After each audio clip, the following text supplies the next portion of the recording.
gostaria de fazer algumas reflexões com vocês neste momento de grave crise que estamos atravessando em função da pandemia. Toda crise é momento de reflexão, é momento de gestar propostas, porque da crise podem surgir iniciativas e projetos que possam melhorar a nossa vida daqui para frente.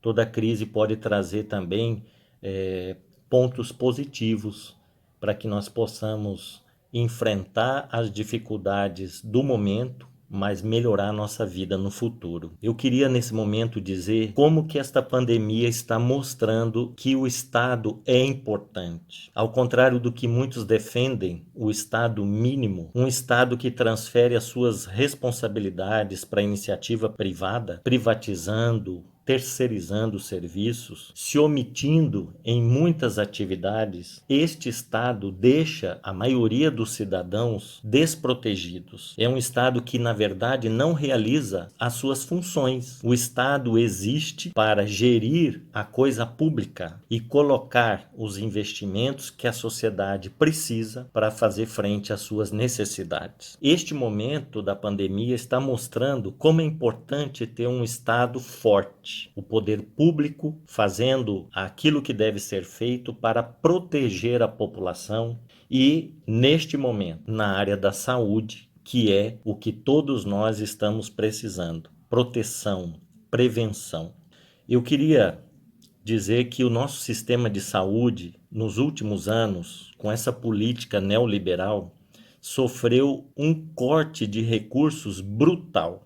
Na verdade, hoje, o Sistema Único de Saúde no Brasil está fragilizado em função da falta de investimentos. Eu quero lembrar que em 2016 foi aprovada uma emenda na Constituição, a PEC 95, que limitou, a chamada PEC do teto dos gastos, limitou os investimentos nas áreas sociais, principalmente, no Brasil por 20 anos. Por 20 anos. Isso significa que de 2016 para cá, nós tivemos um congelamento dos recursos que eram aplicados nas diversas áreas e aqui no caso específico na área da saúde. É por isso que vez ou outra a gente ouve dizer que faltam medicamentos, faltam vacinas, faltam EPIs, equipamentos que são necessários para os agentes de saúde utilizarem no atendimento à população. Eu queria dizer que esta PEC ela foi extremamente danosa para o funcionamento dos serviços públicos no Brasil. Isso na área da educação, na área do meio ambiente, em todas as áreas. Na área social, corte de recursos da assistência social foi brutal. E na saúde agora nós estamos sentindo que poderemos ter um colapso daqui a algumas semanas por falta de recursos, de investimentos que nos últimos anos nós tivemos no nosso país. Eu gostaria de trocar essas ideias com vocês porque esta hora é uma hora de reflexão, de amadurecimento da nossa consciência política. Neste momento, fiquei muito preocupado quando o presidente da República editou uma medida provisória permitindo a suspensão dos contratos de trabalho, a suspensão do pagamento de salário de trabalhadores. Como que um governo pode propor isso numa hora dessas? Deixando as famílias sem salário. Na verdade, isso está na contramão do que outros governos em outras partes do mundo estão fazendo, ou seja, até destinando recursos governamentais justamente para atender os trabalhadores. Nós não podemos aceitar. Fiquei sabendo agora que o presidente revogou essa medida provisória. Ainda bem.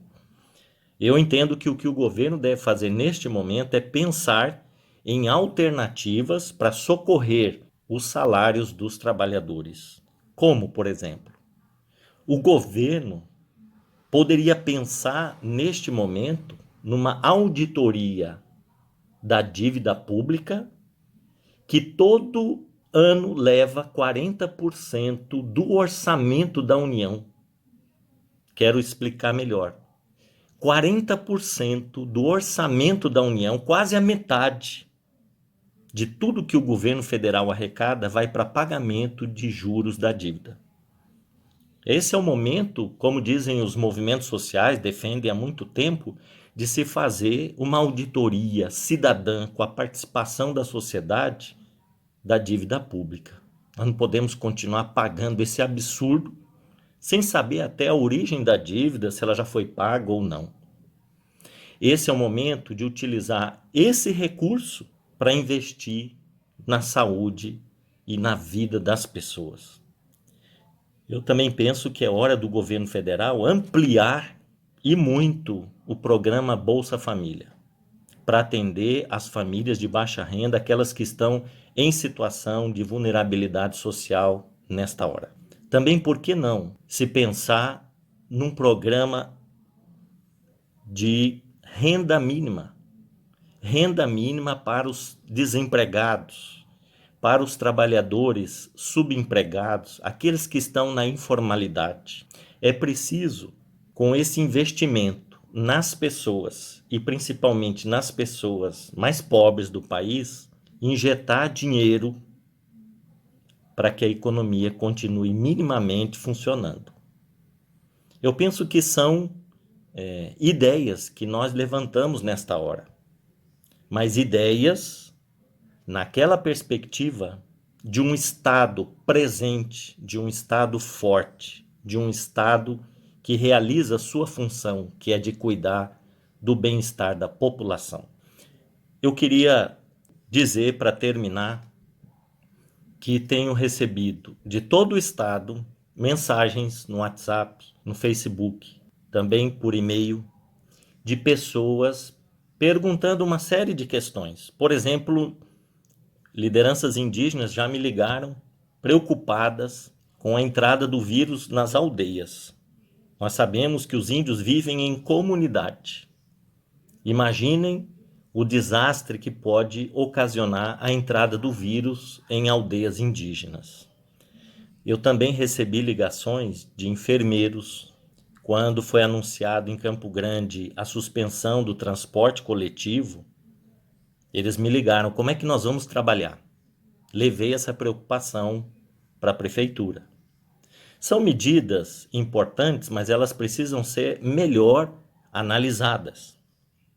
Também recebi ligações do interior de pessoas preocupadas com os hospitais regionais. Os hospitais regionais também precisam da atenção do governo do estado, que o Hospital Regional de Campo Grande está tendo nesta hora.